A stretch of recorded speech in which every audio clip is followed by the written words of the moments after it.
ઇન્દ્રિયો અંતઃકરણની ક્રિયાને દાબીને વર્તતા હોય ને તો આવી રીતે માણસ વર્તી શકે. પ્રમુખ સ્વામી મહારાજના કેટલાક પ્રસંગો તો એવા છે કે આપણને કલ્પના ન આવે. મને બરાબર એ દિવસ યાદ છે 1998નો. 1998માં પરમ પૂજ્ય પ્રમુખ સ્વામી મહારાજને બાયપાસ સર્જરી કરાવ્યા પછી આરામમાં જ્યાં રાખવામાં આવે તો ત્યાં બાયપાસ સર્જરી પછી 7મા જ દિવસે સાંજે સેવક સંતો બાપાને જરા જલપાન ને બધું કરાવવા માટે ને સાંજે બાપા જાગ્રત થાય પછી એ કરાવવા ગયા ત્યારે સંતો બાપાને કોગળા કરાવતા હતા. કોગળા કરાવતા કરાવતા સંતોની દ્રષ્ટિ ગઈ અને ખબર પડી કે બાપા કોગળા કરી રહ્યા છે પણ પાણી કદાચ એમના બ્લેન્કેટ ઉપર ઢોળાયું લાગે છે. એટલે સંતોએ ધીમેરીની લાઇટ જરા અજવાળું વધાર્યું. ઝીણું અજવાળું હતું, જરા અજવાળું ઝાંખું હતું અને બધે અજવાળું વધાર્યું તો દેખાયું કે ઘણું વધારે પાણી પડ્યું લાગે છે. એટલે એ સેવક સંતે બાપાને કહ્યું, બાપા 1 મિનિટ જરા પાણી વધારે પડ્યું છે. એટલે સેવક સંતે જરા બાપાનું ગાતર્યું બધું ભીનું થઈ ગયું, જરા જોયું તો ચકિત થઈ ગયા.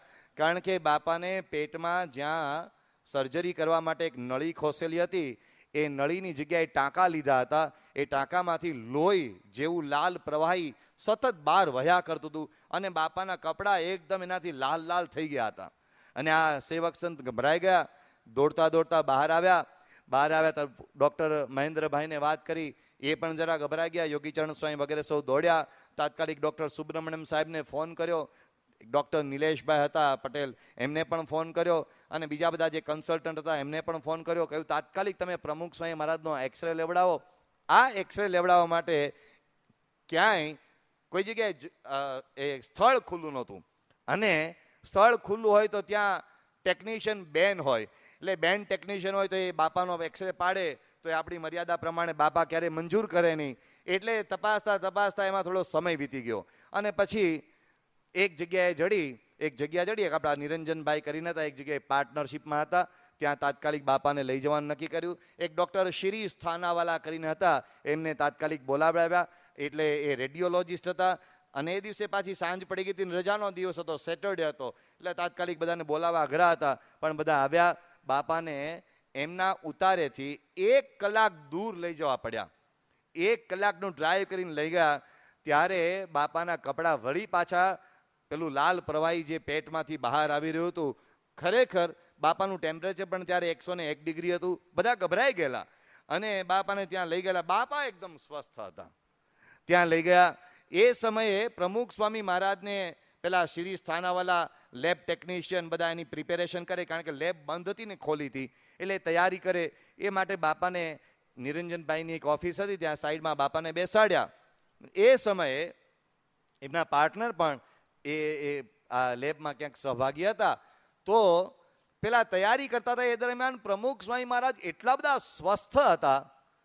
હું છાતી ઠોકીને કહું, આપણે આ સ્થિતિમાં મુકાઈએ તો આપણે ગભરાઈ જઈએ, આપણે હાફળા ફાફડા થઈ મને શું થઈ ગયું, આપણે હાફળા ફાફડા થઈ જઈએ. પણ પેલા જે સામે બેઠા હતા એમને પ્રમુખ સ્વામી મહારાજ બહુ શાંતિથી બહુ સ્વસ્થતાથી પૂછવા લાગ્યા, તમારું કયું ગામ, તમારે અહીંયા ક્યારે આવવાનું થયું, બીજા જે કોઈ હતા બધાને બાપા શાંતિથી બધું પૂછવા લાગ્યા. એમાં એક વ્યક્તિ હતા, એમણે બાપાને કહ્યું, સ્વામી અમારો કેટલો જૂનો સંકલ્પ હતો કે આપ અહીંયા પધારો ને આપની પધરામણી થાય. આપ પધાર્યા, અમારે તો પધરામણી થઈ ગઈ, રાજી થઈ ગયા. અને બાપા અમારી આ લેબમાં બીજા નાના મોટા ઘણા બધા વિભાગો છે, અમારી બહુ ઈચ્છા છે કે તમે આવ્યા છો તમારી પધરામણી થઈ જાય. બાજુમાં પૂજ્ય કૃષ્ણ વલ્લભ સ્વામી બેઠા હતા અને હું પણ એક જરા સેવામાં ત્યારે સાથે હતો, હું પણ ખૂણે બેઠો હતો. તો આમ આપણા જીવ ઊંચા થઈ જાય. આવા ટાઈમે પધરામણીની વાત કરે છે આ ભાઈ. પણ પ્રમુખ સ્વામી મહારાજ તો સહેજ પણ અકળાયા નહીં અને બાપાએ આશીર્વાદ આપ્યા. બાપા કે હા વાંધો નહીં, તમારી ઈચ્છા, ભગવાન તમારો સંકલ્પ પૂરો કરશે. વળી પાછી બીજી બધી વાતો ચાલી. એટલામાં પેલા લેબ ટેકનિશિયન ને રેડિયોલોજિસ્ટ તૈયાર થઈ ગયા. પ્રમુખ સ્વામી મહારાજને એક્સરેના ટેબલ ઉપર લઈ ગયા. આ દરમિયાન વળી પાછા બાપાને 2 વખત કપડાં પલળી ગયા. અંદરથી પેલું પ્રવાહી સતત ધસમસતું બહાર આવતું હતું અને લાલ લોહીથી ભરેલું. એટલે આમ ગભરાઈ જવાયું હતું. પણ બાપાને કપડાં પહેરાવી બદલાવડાવી સેવકોએ બાપાને આપણા એક્સરેના ટેબલ ઉપર સુવડાવ્યા. બાપાનો એક્સરે લેવડાવ્યો. એક્સરે લેવડાવ્યા પછી એક્સરે ડેવલપ થઈ રહ્યો હતો. એ દરમિયાન વળી પાછા બાપાએ પેલા ભાઈ સાથે વાર્તાલાપ ચાલુ કર્યો. એમની અધૂરી વાતો હતી પાછી સાંભળી. મારા તમારા જેવા હોય તો ત્યાં સૂઈ જાય હો કે ભાઈ સાહેબ હમણાં મારી માથાકૂટ ન કરો, ભાઈ સાહેબ જતા રહો. આ મારું અત્યારે જો મારી હાલત તો જુઓ, અઠવાડિયા પહેલા બાયપાસ સર્જરી કરાવી છે, 5 ગ્રાફ્ટિંગ હૃદયમાં કર્યા છે. આ અત્યારે મારા ઠેકાણા નથી, 101 ડિગ્રી તાવ છે અને તમે અત્યારે શું લપ કરો છો? આપણે જરા પોતાનું બેલેન્સ ગુમાવી બેસીએ. પ્રમુખ સ્વામી મહારાજ બહુ શાંતિથી પેલા ભાઈની વાત આગળ ચલાવવા લાગ્યા. આટલું થઈ એટલી વારમાં એક્સરે ડેવલપ થઈ ગયો. ડૉક્ટર સુબ્રમણ્યમ સાહેબને રિપોર્ટ આપી દેવામાં આવ્યો અને ડૉક્ટર જેફરી મોસેસ ને ડૉક્ટર ભૂપીને જે લોકો સંકળાયેલા હતા બધાને કહી દેવામાં આવ્યું. એટલે તાત્કાલિક ડૉક્ટર સુબ્રમણ્યમ સાહેબે કહ્યું કે પ્રમુખ સ્વામી મહારાજના ફેફસાની નીચે આશરે 2 લીટર જેટલું પાણી એક્સ્ટ્રા ભરાયું છે. એ પાણીને કારણે, એ જે ખોટું પાણી ભરાયું છે એના કારણે બાપાને બહુ મોટી તકલીફ ન્યુમોનિયાની થઈ શકે તેમ છે અને એના કારણે આપણે જરા મુશ્કેલીમાં પણ મુકાઈ શકીએ. પણ ગભરાવાની જરૂર નથી, ચિંતાની જરૂર નથી. તાત્કાલિક ફલાણી દવા ચાલુ કરી દો, આ ચાલુ કરી દો, તે ચાલુ કરી દો. આટલું બાપાને જણાવવામાં આવ્યું કે સુબ્રમણ્યમ સાહેબે આવું કહ્યું છે કે આ જરા સ્થિતિ ચિંતાજનક તો છે જ, પણ છતાંય આપણે દવાઓ વગેરેથી કંટ્રોલમાં આવશે. બાયપાસ સર્જરી પછી 78 વર્ષની ઉંમરે આ હાલત હોય ત્યારે કોઈની હિંમત નથી કોઈ સામેથી એમ કે તમારી ઈચ્છા હતી ને પધરામણી કરીએ, ચાલો બાકીના ઓરડામાં અત્યારે પધરામણી કરીએ. આ એક પ્રમુખ સ્વામી મહારાજ છે, એમણે પેલા ભાઈને કહ્યું કે ચાલો તમારી ઈચ્છા છે ને તો અત્યારે બાકીના ઓરડામાં આપણે પધરામણી કરી લઈએ. એટલે હવે આમ તો આમ સમજો જ્યાં વ્હીલચેરમાં જ જવાનું હતું, પણ માનસિક વૃત્તિની વાત કરું છું. મનથી માણસ કેટલો ભાંગી ગયેલો હોય છે. અને પ્રમુખ સ્વામી મહારાજ એક સ્થાનમાં ગયા. એમણે કહ્યું બાપા અમારી ફલાણા પ્રકારની લેબ છે, ત્યાં જઈને પુષ્પો છાંટ્યા. બાપા અમારી ફલાણા પ્રકારની લેબ છે તો બાજુમાં બીજી લેબ હોય ત્યાં જઈને પુષ્પો છાંટ્યા. એમ કરતાં કરતાં મને બરાબર એ દ્રશ્ય યાદ છે કે એક સાંકડી ગલી હતી. એ સાંકડી ગલીમાંથી પ્રમુખ સ્વામી મહારાજની વ્હીલચેર કૃષ્ણવલ્લભ સ્વામી લઈ જતા હતા, પણ લઈ જવાય તેવી સ્થિતિ નહોતી, થોડા આંકડા વાંકડા વળાંકો હતા. એટલે કૃષ્ણવલ્લભ સ્વામીએ બાપાને ના પાડી કે બાપા હવે અહીં રહેવા દઈએ. સ્વામી કે તને શું વાંધો છે, આપણે જવું જ છે, હવે અહીં સુધી આવ્યા છે તો થઈ જાય. એટલે આમ ઘસીને ગમે તેમ કહીને વ્હીલચેર એક આગળની છેલ્લી રૂમ હતી ત્યાં લઈ ગયા. ત્યાં MRI થતું હતું. MRI એટલે કે એક પ્રકારનો એક્સરે જ હોય છે, એના મોટા મશીનો ત્યાં લઈ આવ્યા હતા. અને પ્રમુખ સ્વામી મહારાજે ઠાકોરજી ત્યાં મુકાવડાવ્યા.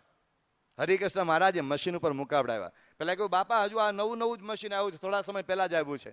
બાપાએ મશીન ઉપર ઠાકોરજી મુકાવડાવ્યા અને ઠાકોરજી મુકાવડાવીને બાપાએ ઠાકોરજીના પુષ્પો હતા ને મશીન ઉપર મૂકી અને બાપા કહે છે ચાલો આપણે ધૂન કરીએ. આમ બહુ સરળતાથી, આમ કહે બહુ આમ શો કરતા આવ્યું ને સરળ, બાપા આપણે ધૂન કરીએ.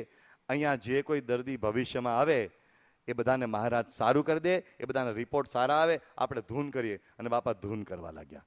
આવી હાલતમાં કોઈ હોય એ બીજાના સ્વાસ્થ્ય માટે ધૂન કરે, એ ગુણાતીત સિવાય કોઈની હેસિયત નહીં, કોઈની તાકાત નહીં. જેને ઇન્દ્રિયો અંતઃકરણ પર કાબુ હોય, જેને દેહ ભાવ ન હોય, એ બીજા માટે આટલો વિચાર પણ કરી શકે. બાકી આપણે લાઈનમાં ડૉક્ટરને ત્યાં બેઠા હોઈએ ને તો આપણને થાય કે બીજો ભલે દર્દી પડ્યો, પહેલાં મારો વારો આવે. અને આ પ્રમુખ સ્વામી મહારાજ એ આવા સમયે એ બીજાના ભલા માટેની પ્રાર્થના કરી શકે છે. ઇન્દ્રિયો અંતઃકરણ પરનો એનો કાબુ, એના ઉપર સેંકડો પ્રસંગો મળે. આપણો આત્મા અંદરથી કબૂલ કરે.